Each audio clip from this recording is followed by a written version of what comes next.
દયાળુ આપણે વાત થઈ હતી 2 ભક્તોને આશીર્વાદ દેવાના, પણ આમ તો 3 છે. તો પહેલાં છે આપણે ધાંગધ્રા નરેડીના અમૃતલાલભાઈ. તો એમને પ્રભુ એવો સંકલ્પ કર્યો છે કે ઘરના 10 સભ્ય છે તે 10 થાળ દેવા આજથી માંડી 10 દિવસ સુધી. તો દયાળુ એમના શુભ સંકલ્પો પૂરા કરજો, એમની પર રાજી રહેજો અને આખા ઘર પરિવારના બધાના શરીર સ્વાસ્થ્ય સારા રાખજો.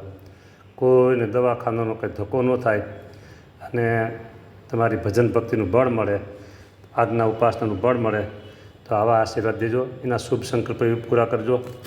અને બીજો થાળ છે પ્રભુ રાજકોટના જ છે, ખંધેડિયા જયંતિલાલભાઈના ધર્મપત્ની દયાળુ.